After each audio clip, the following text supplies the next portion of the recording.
दोस्तों पिछले वीडियो में हम लोग लैंड कैपेबिलिटी को कवर किए थे।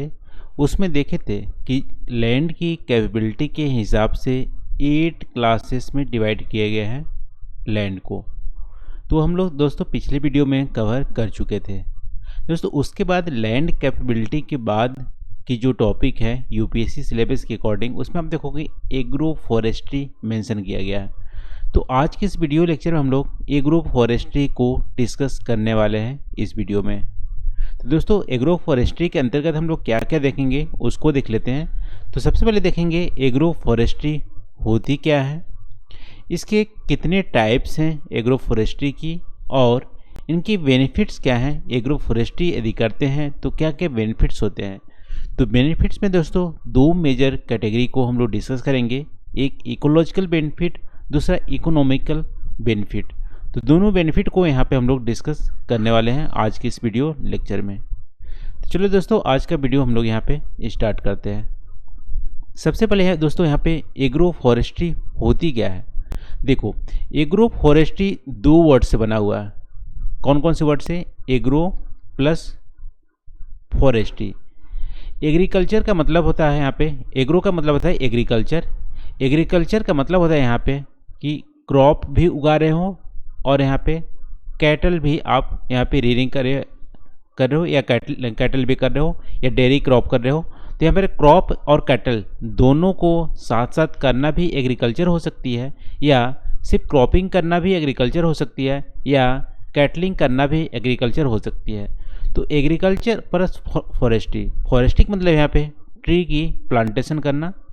अब सिर्फ ट्री ही नहीं, ट्री में यहाँ पे श्रब भी आ सकते हैं। तो श्रब और ट्री की यदि प्लांटेशन कर रहे हैं, साथ साथ एग्रीकल्चर कर रहे हैं, यानी कि क्रॉप उगा रहे हैं, कैटल उगा रहे हैं, या क्रॉप या सिर्फ कैटल उगा रहे हैं, इस टाइप की जो फार्मिंग की टेक्निक होती है, या जो फार्मिंग टेक्निक होती है उसको बोलते हैं एग्रो फॉरेस्ट्री।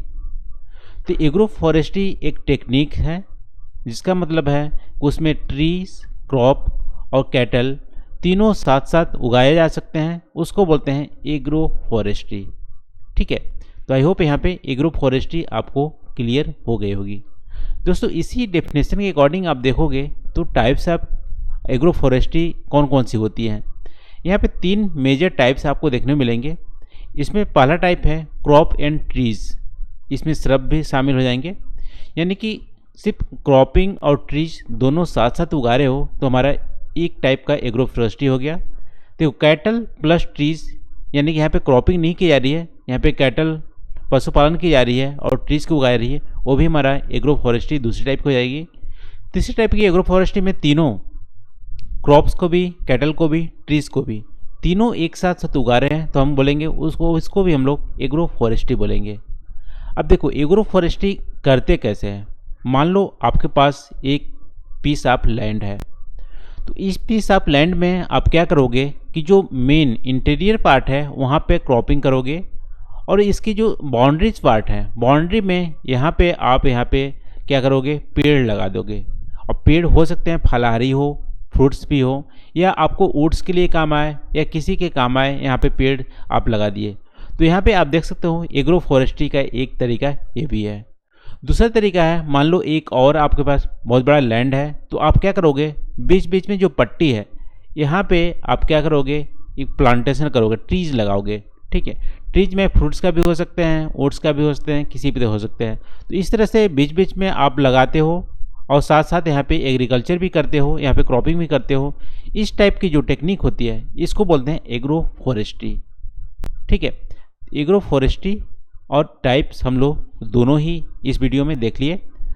अब देख लेते हैं इसकी बेनिफिट्स क्या होते हैं। तो बेनिफिट्स में दोस्तों हम लोग 2 बेनिफिट्स को यहाँ पे कवर कर रहे थे कि 2 टाइप की बेनिफिट्स मेजर होती है जनरली, इकोलॉजिकल बेनिफिट या इन्वायरमेंटल बेनिफिट। ठीक है, दोनों सेम ही है। देखो इन्वायरमेंटल बेनिफिट्स क्या होंगी। सबसे पहले तो आपकी जो सॉइल है, तो सॉइल की फर्टिलिटी को मेंटेन करने में बहुत ज़्यादा हेल्प करती है एग्रो फॉरेस्ट्री की टेक्निक। यहाँ पे देखो जो सराउंडिंग रीजन में या एक पैटर्न में आप ट्रीज लगा रहे हो, तो ट्रीज तो 12 महीने तक उगा ही रहता है। तो उससे क्या करती हैं, उसके जो लीव्स होते हैं उससे हम ह्यूमस प्रदान करते हैं। तो देखो सॉइल की फर्टिलिटी के लिए भी बहुत ज़्यादा हेल्पफुल होता है, क्योंकि जो ट्रीज़ होते हैं वो ह्यूमस प्रदान करते हैं सॉइल के लिए, और वो अल्टीमेट आपके जो एग्रीकल्चर कर रहे हो आप उसमें बेनिफिट्स होता है। इसके अलावा आप देख रहे हो कि ये प्रिवेंट करता है सॉइल इरोजन का। देखो मेढ़ों पर यदि आप ट्रीज लगा रहे हैं तो क्या होंगे, विंड्स इरोजन को भी प्रिवेंट करेगी। मान लो क्रॉप नहीं है गर्मी के दिनों में, जब विंड्स चलती हैं, सूखे सूखे हवाएं चलती हैं तो इरोजन हो जाती है, उसको भी प्रिवेंट करती है। और बरसात के दिनों में बहुत ज़्यादा बारिश भी होती है तो खेत का जो पानी होता है वो बाहर निकलता है तो इरोजन होती है, तो इरोजन को भी वो प्रिवेंट करने में हेल्प करती है यदि मेढ़ों पर पेड़ लगा रहे हैं तो यहाँ पे आप देख सकते हो इरोजन में विंड्स इरोजन और वाटर इरोजन दोनों को प्रिवेंट करती है। इसके अंदर दोस्तों आप यदि वहाँ पे घर बनाए हैं, कुछ बनाए हैं, तो आपके सराउंडिंग में यदि ट्रीज लगे हुए हैं तो नॉइज़ पोल्यूशन को भी वहाँ कम करती है। तो नॉइज़ पोल्यूशन को भी कम करती है, इरोजन को भी कम करती है, सॉइल में ह्यूमस प्रोवाइड करने भी काम करती है। इसके अलावा आप देखोगे तो ग्लोबल वार्मिंग और क्लाइमेट चेंज को रोकने का बहुत ज़्यादा अच्छा टूल है क्योंकि देखो क्लाइमेट चेंज और ग्लोबल वार्मिंग हमारे इंडस्ट्रीज़ की डेवलपमेंट से तो हो रहे हैं, इसको रोकना थोड़ा सा कठिन है कि हम इंडस्ट्रीज बंद कर दें। और दूसरी तरीके से यदि हम फॉरेस्टेशन करना चाहते हैं तो फॉरेस्टेशन में भी हमारा लैंड जो है लिमिटेड है, पॉपुलेशन बढ़ रही है तो एग्रीकल्चर तो करनी ही करनी है, यानी कि फॉरेस्ट लैंड को हम एग्रीकल्चर में बहुत ज़्यादा हद तक कन्वर्ट नहीं कर सकते हैं। तो लिमिटेड फॉरेस्ट एरिया हमारा है, बहुत ज़्यादा फॉरेस्ट कवर हम कवर नहीं कर सकते हैं। तो हम क्या कर सकते हैं, यहाँ पे माइक्रो लेवल का जो प्लानिंग है, यानी कि छोटे छोटे जो प्लानिंग है क्लाइमेट चेंज के फाइट करने के लिए, तो हमारा एग्रो फॉरेस्ट्री एक माइक्रो लेवल का एक टूल होता है। क्योंकि हर खेत के चारों ओर यदि पेड़ लगाते हो तो वहाँ पे देखो फॉरेस्ट्री अलग से फॉरेस्ट कवर बनाने की ज़रूरत नहीं है, वहाँ पे माइक्रो लेवल पे छोटे छोटे फॉरेस्ट हर जगह आपको मिलेंगे। तो एक तरह से क्लाइमेट चेंज को रोकने में बहुत ज़्यादा बेहतर एक टूल साबित हो सकता है एग्रो फॉरेस्ट्री।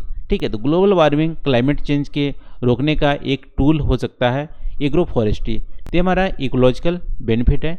इसके अलावा आप देखोगे तो कार्बन की सिक्वेस्ट्रेशन का काम करती है, कार्बन को एब्जॉर्ब करने का काम करती है एटमॉस्फेयर से, यानी कि यहाँ पे एटमॉस्फेयर के भी को क्लीन करती है और वाटर को भी क्लीन करती है। ग्राउंड वाटर जब नीचे जाता है तो उसको भी अच्छे से क्लीन करके नीचे जाने देती है यदि आप एग्रो फॉरेस्ट्री कर रहे हैं तो। फिर देखो एग्रो फॉरेस्ट्री कर रहे हो, वहाँ पे पेड़ पौधे होंगे तो वहाँ पे वाइल्ड लाइफ भी होंगे, वहाँ पे पक्षी भी होंगे जो आके रहेंगे, तो वाइल्ड लाइफ को भी इन्हेंस करेगी, बायोडाइवर्सिटी वहाँ पे बढ़ेंगे, माइक्रो ऑर्गेनिज्म सॉइल में बढ़ेंगे और वहाँ पे बर्ड्स वगैरह आएंगे, बहुत सारे वाइल्ड लाइफ आएंगे, तो वो भी हमारा इन्हेंस होगा एग्रीकल्चर के साथ साथ। इसके अलावा दोस्तों आप यदि एग्रीकल्चर के साथ साथ एग्रो फॉरेस्ट्री वहाँ पे करते हैं, यानी एग्रो फॉरेस्ट्री आप करते हैं, पेड़ भी लगाते हैं, तो एक सीनिक ब्यूटी क्रिएट हो जाती है। आप देखते होंगे केरला की फॉर्म में, यानी केरला की आप कभी देखते होंगे फील्ड का सीन, तो वहाँ पे बहुत ज़्यादा हरियाली नज़र आती होगी। क्योंकि वहाँ पे प्लांटेशन के साथ साथ, यानी एग्रीकल्चर के साथ साथ वहाँ पे प्लांटेशन भी करते हैं, ट्रीज लगाते हैं, तो एक सीनिक ब्यूटी क्रिएट हो जाती है। तो ये सारे हमारा इकोलॉजिकल बेनिफिट्स हैं। एक बार देख लेते हैं फिर से इकोलॉजिकल बेनिफिट्स कौन कौन से हैं। तो पहला है दोस्तों यहाँ पे कि सॉइल की फर्टिलिटी मेंटेन करती है, सॉइल के इरोजन को प्रिवेंट करती है, नॉइस पोल्यूशन को कंट्रोल करती है, क्लाइमेट चेंज को रोकने के लिए एक माइक्रो लेवल का टूल है एग्रो फॉरेस्ट्री, कार्बन को सिक्वेस्ट्रेशन करती है, क्लीन वाटर करती है, वाइल्ड लाइफ को इन्हेंस करती है और यहाँ पे सीनिक ब्यूटी प्रदान करती है।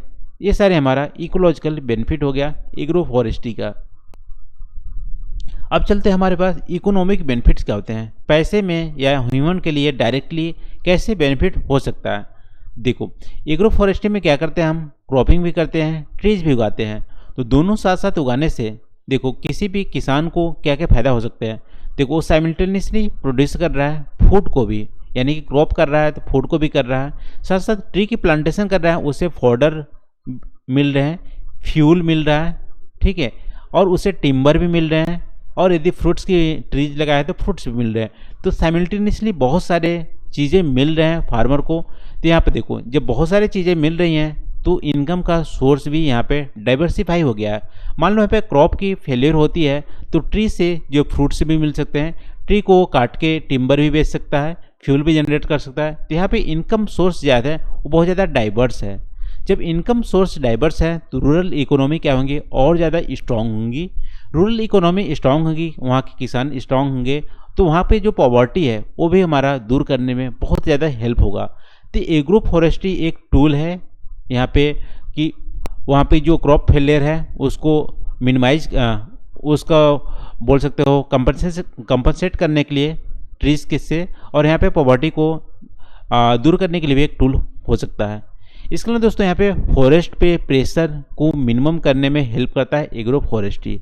देखो, टिम्बर के लिए आप फॉरेस्ट को काट रहे होंगे या फ्यूल के लिए फॉरेस्ट को यदि काट रहे होंगे तो हमारा क्या है, वो हमारा जो प्रेशर है वहाँ पे कम हो जाएगा, क्योंकि टिम्बर और फ्यूल दोनों ही साथ साथ एग्रीकल्चर में उगा रहे हैं, तो फॉरेस्ट हमारा डिप्लीशन कम होगा। ठीक है, डिफॉरेस्टेशन कम होंगे इसके थ्रू यदि एग्रो फॉरेस्ट्री करते हैं तो। इसके लिए दोस्तों एग्रो फॉरेस्ट्री हमारा ईल्ड जो क्रॉप में होती है उसको भी इंक्रीज करता है। कैसे? जैसे हम लोग देखे थे कि एग्रो फॉरेस्ट्री में क्या होता है कि ह्यूमस सॉइल को प्रदान करता है, और माइक्रो ऑर्गेनिज्म जो सॉइल में होते हैं उसको मेंटेन करने में हेल्प करता है। अब दोनों चीज़ें होंगी यहाँ पे, और नाइट्रोजन को भी फिक्सेशन करने का काम करता है। यहाँ पे कुछ जो ट्रीज होती हैं वो नाइट्रोजन भी प्रदान करती है, अमोनिया प्रदान करती है सॉइल को, तो इस सारे चीज़ में सॉइल की फर्टिलिटी बढ़ जाती है, और साथ साथ वहाँ पे इरोजन ना होने में हेल्प करता है, और उसकी मॉइस्चर को कंजर्व करने में भी हेल्प करता है। देखो, चारों ओर प्लांट को प्लांटेशन करोगे तो मॉइस्चर जो होंगे सॉइल में वो भी कंजर्व होंगी। तो ये सारी चीज़ें होंगी, यानी कि यहाँ पे ह्यूमस भी मिलेगा, और साथ साथ फर्टिलाइजर में नाइट्रोजन फिक्सेशन होंगी, साथ साथ मॉइस्चर को कंजर्व भी करेगा, इरोजन भी नहीं होगी। तो ये सारी चीज़ें पॉजिटिव हैं, किसके लिए? क्रॉप्स के लिए। अब सारी चीज़ें पॉजिटिव यहाँ पे मिल रही हैं तो क्या होंगी, ईल्ड तो बढ़ेंगी। तो एग्रो फॉरेस्ट्री से हमारा ईल्ड भी बढ़ता है क्रॉप्स में। ठीक है, तो ये हो गया दोस्तों यहाँ पे इकोनॉमिक बेनिफिट। फिर से देख लेते हैं कि यहाँ पे foods, fodder, fuel, timber, fruits, ये सारी चीज़ें उगाते हैं एग्रो फॉरेस्ट्री से। फॉरेस्ट को प्रेशर कम करने में हेल्प करता है, डिफॉरेस्टेशन कम होने में हेल्प करता है, यील्ड हमारी क्रॉप्स की बढ़ जाती है, और लोअर कंजप्शन ऑफ फर्टिलाइजर होता है, क्योंकि जो एग्रो फॉरेस्ट्री के तहत हम करते हैं तो उसमें माइक्रो ऑर्गेनिज्म सॉइल में बरकरार रहते हैं, और साथ साथ वहाँ पे नाइट्रोजन फिक्सेशन का भी काम करता है, तो हमारा कंजप्शन फर्टिलाइजर का कम हो जाता है। फिर सॉइल रीजनरेशन होता है, ह्यूमस प्रदान करती है ट्रीज के द्वारा। इनकम सोर्स जो फार्मर की डाइवर्सिफिकेशन होता है, एम्प्लॉयमेंट जनरेट होती है, और पॉवर्टी की रिडक्शन होती है एग्रो फॉरेस्ट्री से। तो ये हो गया दोस्तों बेनिफिट्स। तो आज की इस वीडियो में हम लोग एग्रो फॉरेस्ट्री को डिस्कस किए कि एग्रो फॉरेस्ट्री होती क्या है, उसके कितने टाइप्स होते हैं, उसमें दो इकोलॉजिकल और इकोनॉमिक क्या क्या बेनिफिट्स होते हैं, दोनों को हम लोग इस वीडियो में डिस्कस किए। तो आज के लिए बस इतना ही दोस्तों। यहाँ पे सोशल फॉरेस्ट्री को हम लोग ऑलरेडी डिस्कस कर चुके हैं, तो उसको डिस्कस नहीं करेंगे। ठीक है, तो थैंक यू फॉर वॉचिंग। मिलते हैं अगले वीडियो में नए टॉपिक के साथ। Thank you.